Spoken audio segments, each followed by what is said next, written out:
ሰላም የቻናላችን ቤተሰቦች በያላችሁበት ሰላማችሁ ይብዛ እያልን በዚህ ቻናል አማርኛ፣ እንግሊዝኛ፣ ሂሳብ፣ ኦሮመኛ እንዲሁም ሌሎችን የትምህርት አይነቶች እናስተምራለን። መማር መከታተል ለምትፈልጉ ሁሉ እንዲሁም ህፃናትን ማስተማር የምትፈልጉ ወላጆች ከታች ከቪዲዮ ላይ ባስቀመጥነው ስልክ በኢሞ፣ በቴሌግራም፣ በዋትሳፕ እንዲሁም በተለያዩ ሶሻል ሚዲያ አማራጮች ደውላችሁ አናግሩን። ዛሬ ይዤላችሁ የመጣው የአማርኛ እንግሊዘኛ ይሆናል ማለት ነው። አማርኛንም እንግሊዘኛንም በቀላል መንገድ የምናውቅበት ይሆናል ማለት ነው። ከቸ እስከ ዠ ያሉ ፊደላትን እናያለን ማለት ነው። አማርኛ እያነበባችሁ እየጻፋችሁ እንግሊዘኛ ለማንበብ ለመጻፍ ለምትቸገሩ በቀላል መንገድ ማወቅና መረዳት ትችላላችሁ ማለት ነው። እንዲሁም እንግሊዘኛ እያነበባችሁ እየጻፋችሁ አማርኛ ለማንበብ ለመጻፍ ለምትቸገሩ ሁለቱንም በቀላል መንገድ ማወቅ ወይም መረዳት ትችላላችሁ ማለት ነው። ወደ ትምህርታችን ስንቀጥል ይች ማናት? ይች ቸ ማለት ነው። የአማርኛ ፊደል ቸ ስንቆጥራቸው ቸ፣ ቹ፣ ቺ፣ ቻ፣ ቼ፣ ች፣ ቾ። ስለዚህ በእንግሊዝኛ ደግሞ ስናነበው የቸ ተነባቢ ሲኤች ነው ማለት ነው። ሲኤች ስለዚህ CHE ቸ CHU ቹ CHI ቺ CHA ቻ CHIE ቼ CH ች CHO ቾ። እንግዲህ ያው ባለፈው እንደተነጋገር ነው የእንግሊዘኛ ፊደላት አናባቢዎች ሁሉም ተመሳሳይ ናቸው። የአንደኛ ፊደል አናባቢ የምንላቸው ኢ ናት ማለት ነው። የአንደኛ ወይም የመጀመሪያ ፊደል ኢ፣ የሁለተኛ ፊደልስ የሁለተኛ ፊደል አናባቢ ደግሞ ዩ፣ የሶስተኛ አይ፣ የአራተኛ ፊደል ኤ። ሁሉም ኤ ነው ማለት ነው። የአራተኛ ፊደል አይ ኤ ነው ማለት ነው አናባቢው። የአምስተኛ ፊደል አናባቢ ደግሞ አይ ኢ ማለት ነው። አይ ኢ።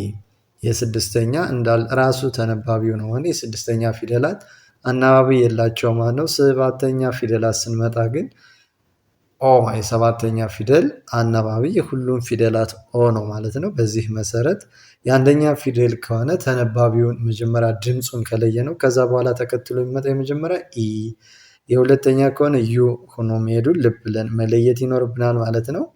እሺ ስንቆጥራቸው ቸ፣ ቹ፣ ቺ፣ ቻ፣ ቼ፣ ች፣ ቾ።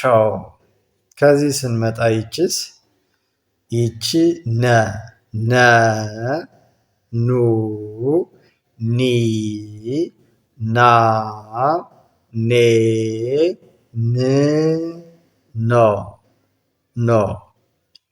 እሺ የነ ተነባቢ ኤን ነው ማለት ነው። ኤን ኢ ነ፣ ኤን ዩ ኑ፣ ኤን አይ ኒ፣ ኤን ኤ ና፣ ኤን አይ ኢ ኔ፣ ኤን ን፣ ኤን ኦ ኖ፣ ኖ። ስለዚህ ስናነበው በእንግሊዝኛ የተጻፈውን ስናነበው ያው ነ፣ ኑ፣ ኒ፣ ና፣ ኔ፣ ን፣ ኖ ብለን ጻፍን ማለት ነው። ከዚህ ስንመጣ ደግሞ ይቺ ኘ፣ ኘ፣ ኙ፣ ኚ፣ ኛ፣ ኜ፣ ኚ፣ ኞ።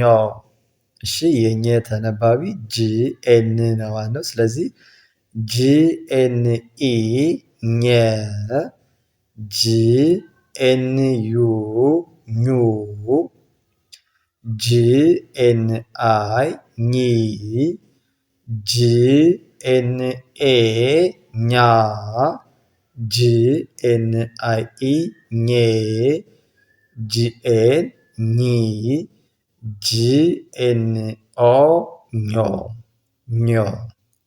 ስናነበው ኘ ኙ ኚ ኛ ኜ ኚ ኞ ኞ በዚህ መልኩ ከተለማመድን አማርኛንም ሆነ እንግሊዘኛን ሁለቱን በቀላል መንገድ ማወቅ እንችላለን ማለት ነው። ወደ ቀጣዩ ስናልፍ ይቺ ማናት? ይቺ የ ዩ ይ ያ የ ይ ዮ።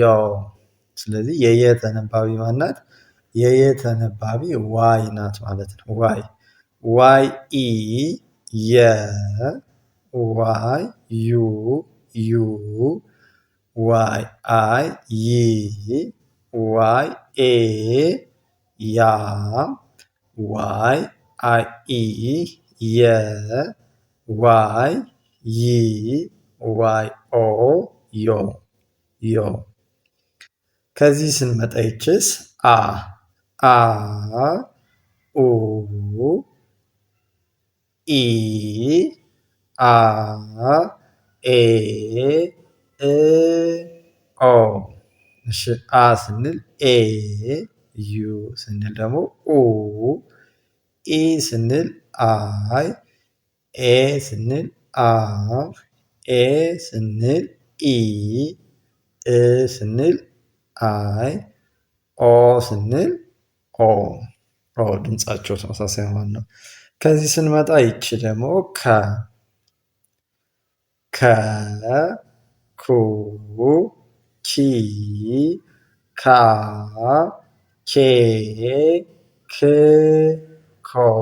ስለዚህ የከ ተነባቢ ማነው? ማነች? ኬ ኬ ኢ ከ ኬ ዩ ኩ ኬ አይ ኪ ኬ ኤ ካ ኬ አይ ኢ ኬ ኬ ክ ኬ ኦ ኮ ኮ ስናነበው ከ ኩ ኪ ካ ኬ ክ ኮ ኮ። እዚህ ስንመጣ ይቺ ወ ው ዊ ዋ ዌ ው ወ።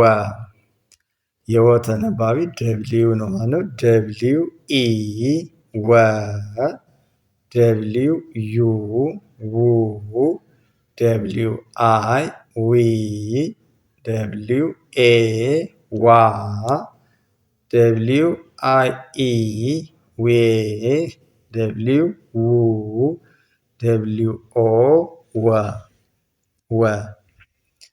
እሺ ከዚህ ስንመጣ ይችስ እዚህ በቅድሚያ ይቺ ወ ስናነበው ወ ው ዊ ዋ ዌ ው ወ ወ። ከዚህ ስንመጣ ይቺ ዘ ዙ ዚ ዛ ዜ ዝ ዞ።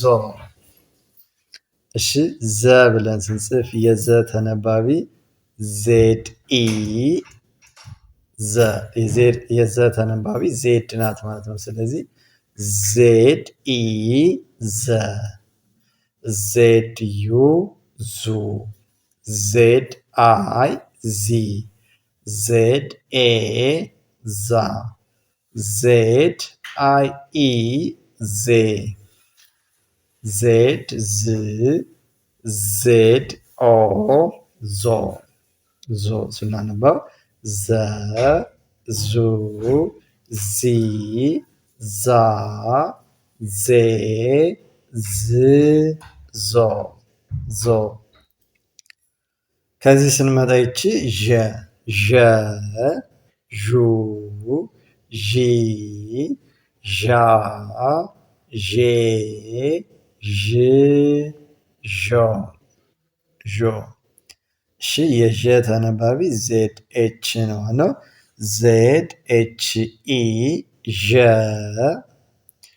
ዜድ ኤች ዩ ዡ ዜድ ኤች አይ ዢ ዜድ ኤች ኤ ዣ ዜድ ኤች አይ ኢ ዤ ዜድ ኤች ዥ ዜድ ኤች ኦ ዦ። በዚህ መልኩ ከተለማመዳችሁ አማርኛንም ሆነ እንግሊዘኛን በቀላል መንገድ ሁለቱን ማንበብ ሆነ መጻፍ ትችላላችሁ ማለት ነው።